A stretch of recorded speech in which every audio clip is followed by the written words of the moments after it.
Hello and welcome, I'm Arumba. Thank you for joining me. Let's play some more Pillars of Eternity with our little buddy here on free. So, I use the Alt key as part of my, turning on my recording software, and Alt is bound to this button here, Scouting. So left Alt or right Alt, turn on Scouting. When I did that, when I actually turned off my recording software, on free, discovered something.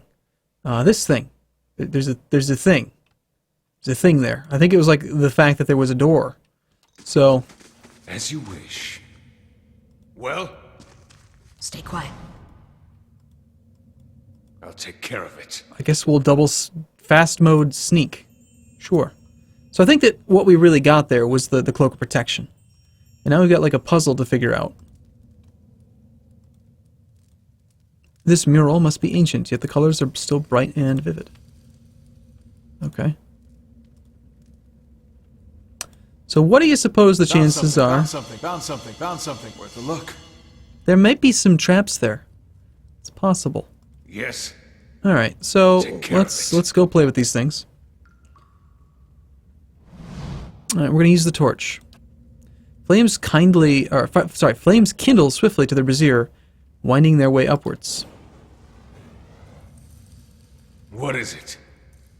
And can I see like the actual symbol on the pillars?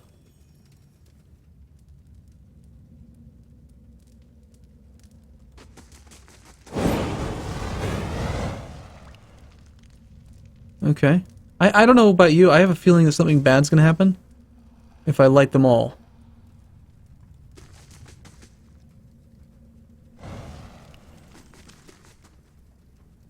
We have a path we can walk across. But we can't get this way. Alright, I guess we'll just try it. Let's just light them all. As you wish. There's no more activatable stuff. Okay, it didn't actually light all of them. Either way. Let's risk it. Let's send the disposable rogue. We're gonna go on slow mode for now.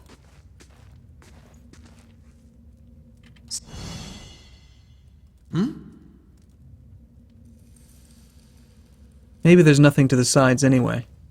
That's probably the case. Worth a look. Worth a look. Found something. Well, good job. Yeah, it looks like that actually just goes off into nowhere. There's a draft coming through that wall. What you need? I don't hear any sign of that storm either. Well, goody. Let's see. Wasn't there another, area down here to do? There was something to do down there. I don't want to leave anything behind. I certainly don't want to as you wish. miss anything.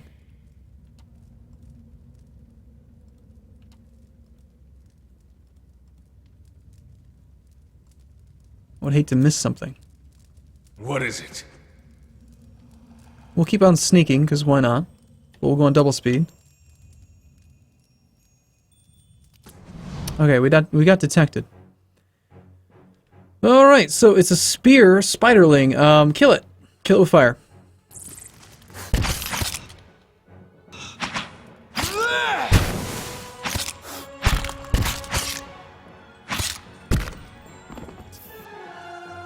I'll take care of it. Nice.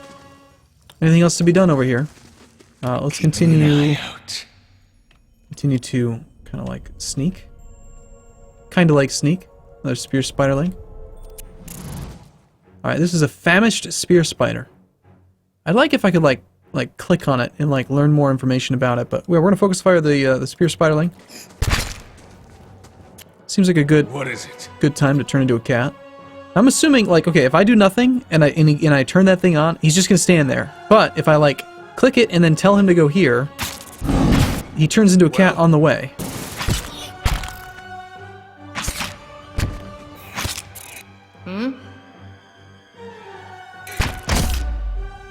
Nice. She knocked it down. And then it died. Well? We've gained a spear spider leg. Spear spiders have long, tapering front limbs. This leg is covered in small, backward-facing barbs. Alright. Of course. Is there any loot down there? I'll take care of it. Bats as large as chickens are strung in the webs. Shh. Web sack. A rapier. It's a one-handed fast weapon. Interrupt 0.35 seconds. Damage 10 to 15 pierce. And a bloodstone. Traditionally a dark stone, often a deep green, but the presence of pockets of iron or red jasper resembling blood spatter gives the stone its name as well as its value. It's worth quite a bit, actually. Well?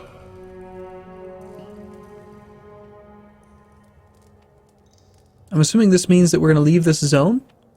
Is that the case? I don't want to leave this zone yet. There was still more to explore. I am definitely, like, prone to completionism. Like, I don't want What to is it? miss anything. I'll take care of it. And the way I read it, actually from talking to the game developer, if you play this game and you just go beeline for the main quest, you'll get to, like, 75% of the max level. If you go crazy on side quests and stuff, you can get to the very, very last level. And if you do that, you're going to be so overpowered by the end of the game that it's well worth it, if that's your style. But you don't have to be... You don't have to do it like that. But that's just the way that I like to play, so...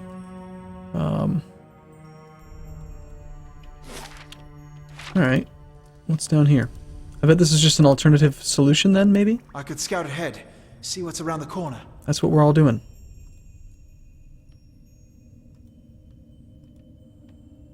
I think that doing that would have hurt us. We found a starved Skulder whelp. Kill him.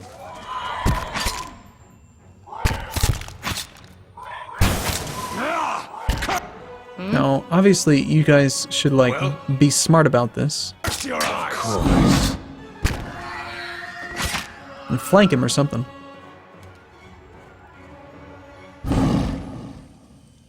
He can turn into a cat, like, all the time. I'll take care of it. Stay quiet. There's nothing here. Let's go inspect this thing from this side. Maybe it's, No. Well, There's no point to it, right? Seems like we found an alternative solution. Okay, well that's good. Now I feel like I've accomplished everything there is to do on this floor and we can move on. That's good. Wielding a single one-handed melee... Whoa, whoa, whoa! Whoa, I wanted to read that. But my computer's too fast. Crap. Okay. Speaking of weapons, let's go check out the stash. Can I move this whole interface? No, you can't move this one. That's too bad. Because I would have liked to put this thing over here and then move this whole thing over to the left a little bit. But I guess we can put it right here. Right in the center. Or maybe a little bit closer to the...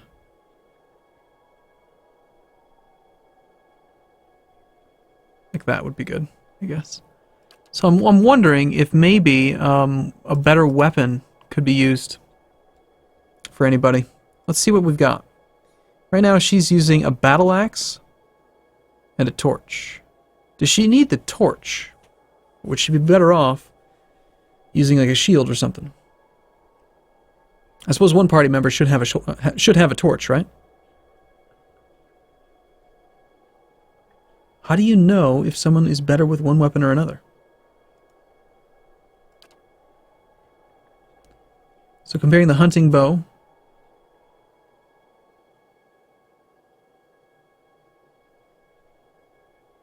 I believe any class can use like any weapon. There's no like, it's not guaranteed like, hey, a rogue's got to use daggers. You know, that kind of thing. You've just got 2 daggers in this weapon set, and then another one over here. Well, I think we picked up a rapier, which is a fast one-handed weapon. This does piercing damage. Properties, accurate 1. So +5 accuracy. So it's enchanted. Or something. Compare that to a dagger, which is just accurate. Which it automatically has +5 accuracy, apparently. But the dagger's slash damage, and the rapier's piercing damage. Why don't we give him the rapier here, and we equip his second weapon set, and we compare the two. So with his weapon set, he's doing 9 to 13 and 9 to 13 piercing. So he's got slashing and piercing. So that's all of that changes. It's just we have 2 damage types. Sounds good. Let's mix it up. I think that variety is good. Actually, just out of curiosity, like, if I gave you a A hand axe or something. A hatchet.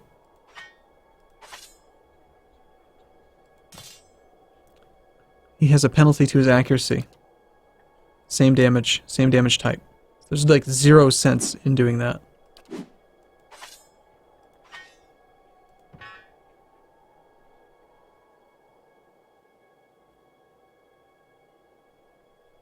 Currently equipped properties accurate. Okay.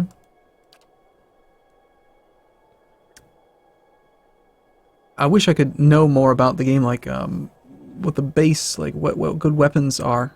Like what do we want them to use? It's hard to imagine that like these weapons are going to be better though. Slash crush best. Interrupt strong. Oh, okay, so this one actually does 2 different types of weapon damage. It either does slash or crush. Whichever one is the best is the one that it's going to use. Well, let's try. I want to just mix it up. Let's give her the poleaxe, and she's going to go all crazy melee mode. She's going to do higher range damage, and I'm assuming that it's going to have a slower speed. Speed slow. Speed average. Can I see the actual exact effect on her attack rate? She's quite accurate. If I go to the character thing, can I see it? Active effects. Major fatigue. Minus 20 accuracy and minus multiplier on maximum endurance. Why do we have major fatigue? Critical fatigue. Major fatigue. I guess it's time to rest, huh? I guess they're tired or something. Okay, where is the button to go camping? Map, inventory, character, journal, stronghold. Ah, here we go. Camp. Camping, we'll use 1 set of camping supplies. Do you want to camp here? Yeah. We do. They're tired. Bunch of whiners. Okay, well that was very eventful. Major fatigue is gone. Yes. Now back to trying to figure this thing out. Attack speed. I want to know, I want to break down the math, you know? Like, want to know, like, how many attacks per second does she get? What's her reflex rate or whatever, you know? I want the numbers.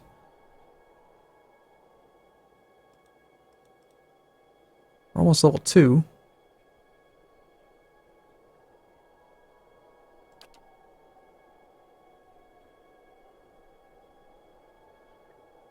Doesn't appear to be any way to, like, calculate her.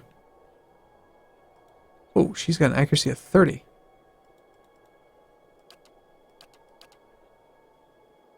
Primary 35, secondary 35.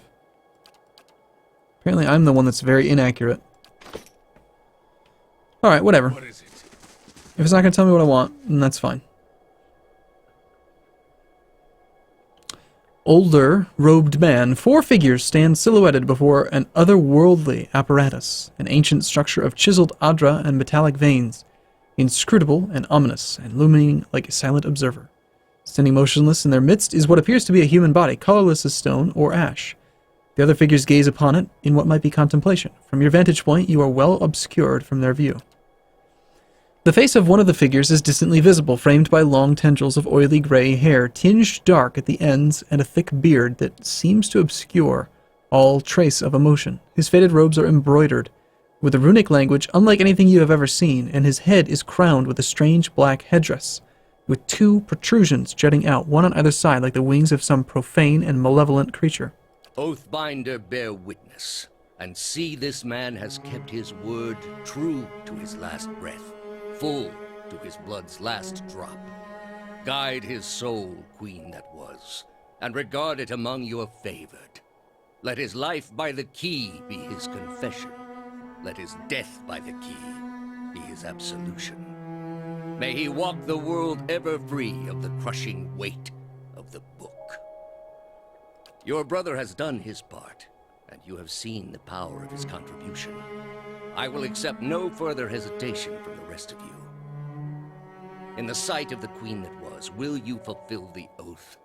Will you take your place beside your brother in the endless esteem of her memory that is without flaw? Step forth, and be assured of the great worth of your life's course. Okay.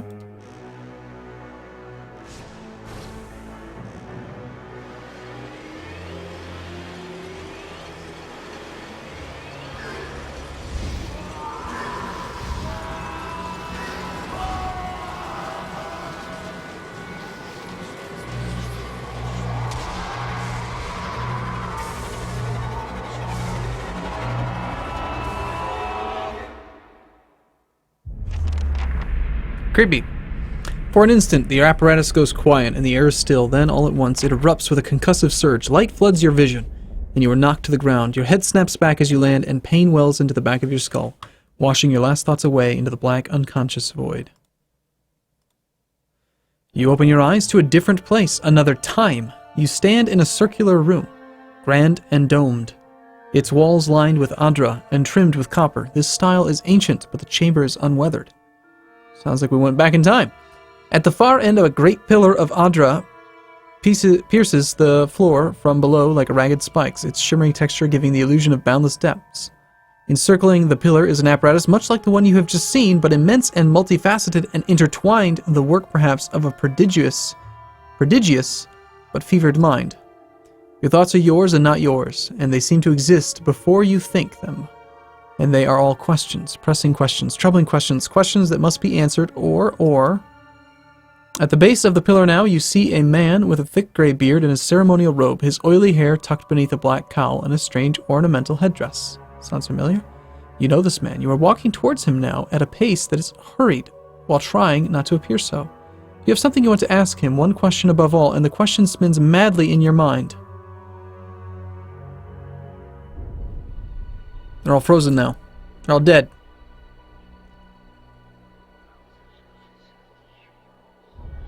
You awaken to find your malaise has broken, only to be replaced with something far more concerning. Faint whispers are audible at the edge of your hearing, like a ringing in your ears that does not subside. Movement flits through your periphery, but when you turn to look, you can see no sign of whatever it was. You find your gaze regularly darting this way and that, an involuntary paranoid tick. If this is a sickness, it may be dangerous to go without treatment for long. The figures at the machine stand frozen in place, flesh and blood, replaced by cinders and ash. The man who led them is nowhere to be seen. Heodan and Kaliska lie bloody on the uneven cobbles, their bodies twisted unnaturally in death. Sweet! Okay, well there they go. Hopefully we can loot them. That's funny how that's the first thing that comes to my mind. You are alone and far from help. Gilded Veil may be your best hope of receiving treatment before things get worse. Hey, yes, we can loot them. Good. Because I just gave him a rip here. Yes. Your character has earned enough experience to advance a level. Click the icon on their portrait to level them up. What is it? Okay. So, we have 6 points to spend in skills. Points to advance, it's 1 to advance each of these. Well, I'd like at least like 1 level of mechanics, because we had to pass a trap.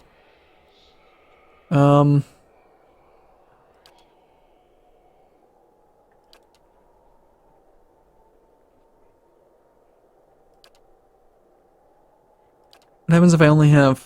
Yes, that would be inefficient, apparently. I guess we'll take 1 of them up. Athletics is max fatigue. Combat fatigue gets reduced.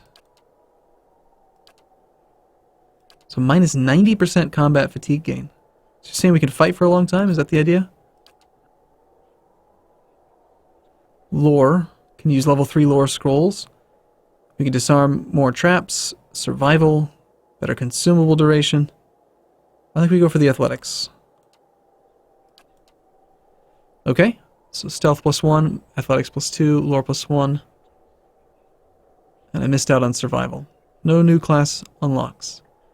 Talents. We get 1 talent. We can choose from a lot of stuff. Holy crap.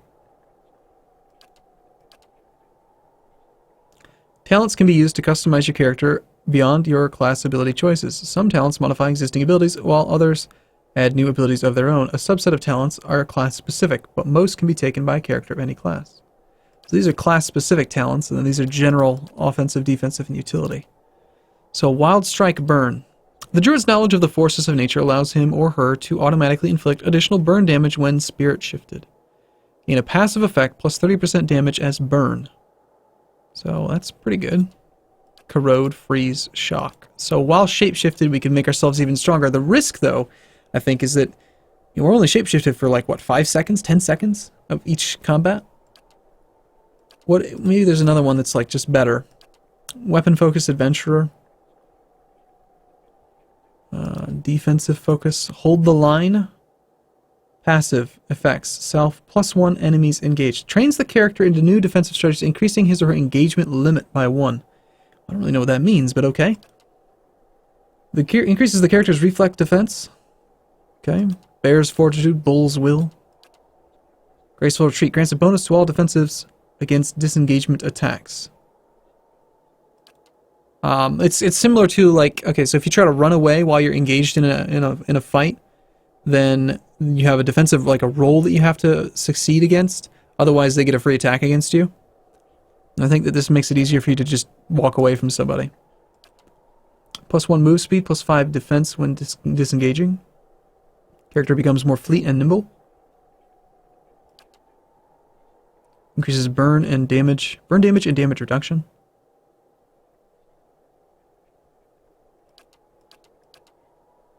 Quick switch. -1.5 weapon change recovery. Wound binding.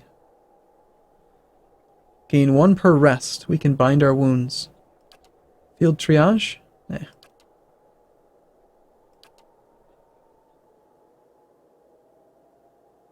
Heart of the Storm. Well, I kind of like the idea of I don't know. I guess we'll deck out our druid. We'll deck out druid mode. Burn damage, corrode damage, shock damage, freeze damage. Let's go with freeze. Corrode does what?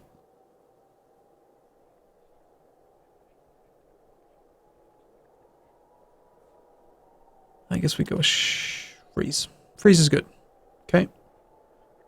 Wild strike, freeze. Done. Okay.